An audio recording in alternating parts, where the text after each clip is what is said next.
So yun know, madaling araw, time check tayo dito. December 30. So bukas 31.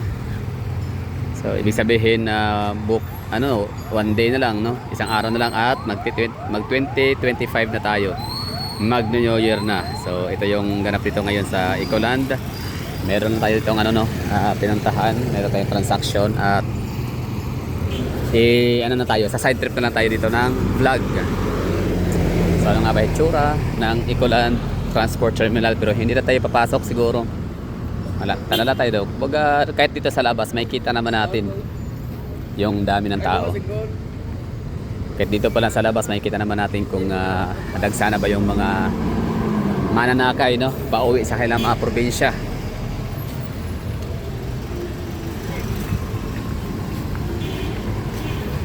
Oo nga pala, may mga nagtanong. Ito, ko lang to. I-insert ko lang to na information. Kasi may mga nagtatanong madalas na ano nga ba daw yung pinakamalapit na hotel within the vicinity of Ecoland Transport Terminal. So yun Eco Green. Eco Green powered by Red Doors.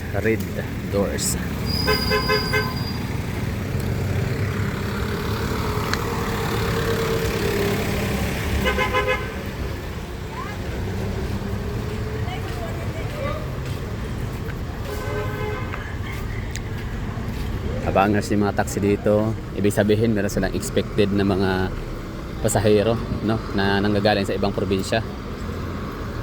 So meron bang mga taga ibang probinsya na dito mag New Year? Di ba parang hindi masyado, no? Pagkakaalam ko ang mga taga Davao mostly nagsuspend ng New Year sa probinsya.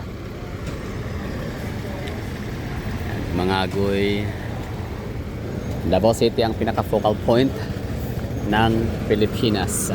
Hindi pala. Siguro mga mga 3/4 lang, no, ng lugar sa Pilipinas ay may ruta dito sa Davao City. Yun na nga, bali papuntang Cotabato, Soxargen, Northern Mindanao, Caraga Region, Eastern Visayas, Central Visayas kasama na kasi may Bohol, di ba? Tapos Manila, syempre. Luzon, Southern Luzon and Southern Luzon and Metro Manila.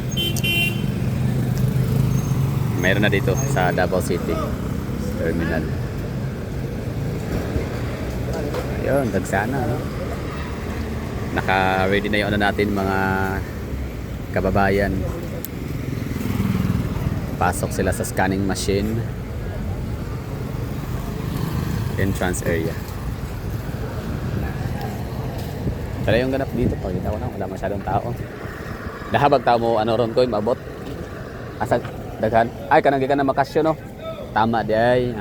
Kaya pala. Nga pala, yung mga nagbabakasyon pala ng Pasko.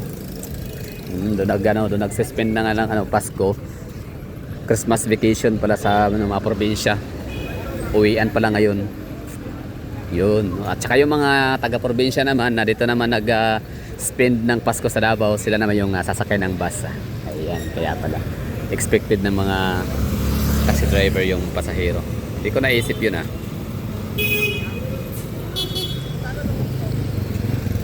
Yun na, sa mga pupunta dito by January, February, March, April, May, mamamasyal sa Davao. So pinakamalapit na hotel, yan, Eco Green. Literal na pagkababa mo ng bus dyan sa babaan na yan, hotel kagad, Eco Green.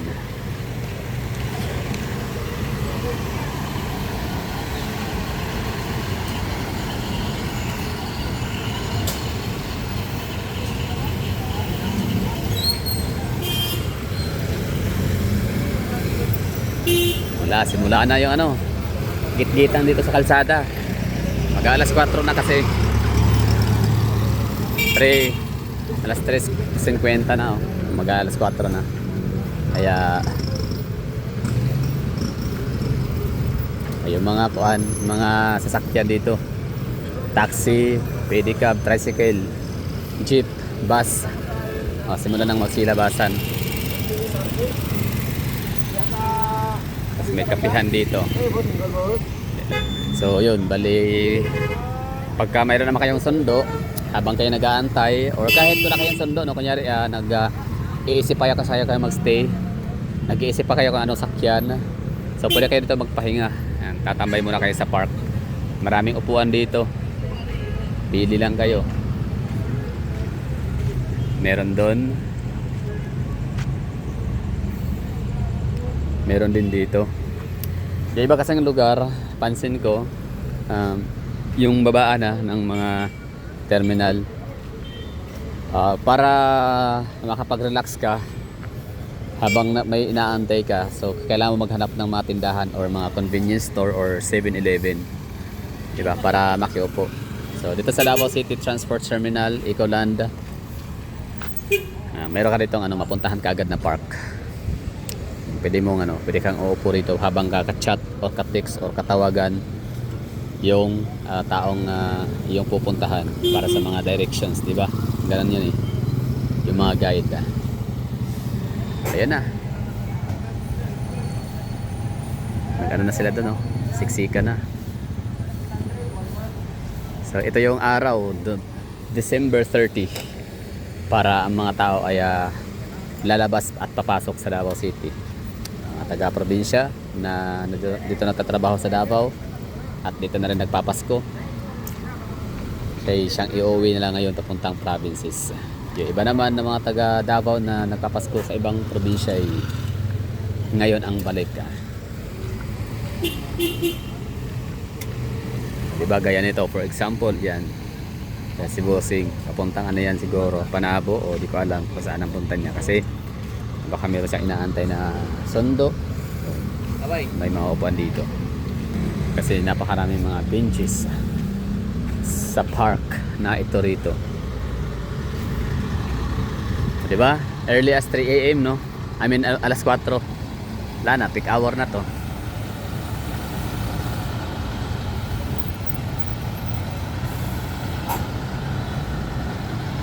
December 30 update, Ecoland Terminal. Wala na, no? Davao City is na siya, parang bunsong kapatid na ni Metro Davao, ay parang bunsong kapatid ni Metro Manila. Kasi medyo busy na talaga siya sa gatong oras. Pero syempre next year by January, subukan natin pumunta rito ng ganitong oras din, no? Alas 3, alas 4. At nang makita natin yung dami ng sasakyan, kung ganito rin ba. Baka ngayon lang to kasi mag New Year, di ba?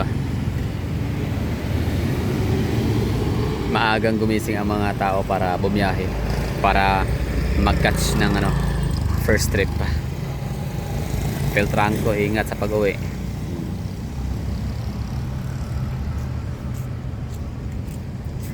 So tapos na tayo dito. Next ay Boulevard. Ay, Boulevard. Ano pala, Bangkirohan pala. At Boulevard yung nabanggit. Bangkirohan. B kasi B. Bangkirohan.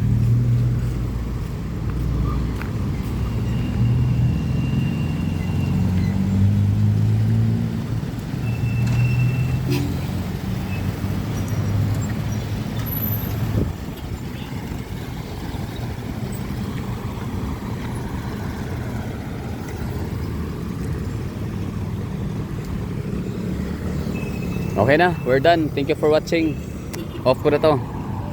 Happy holiday. Ingat sa mga uuwi, ha.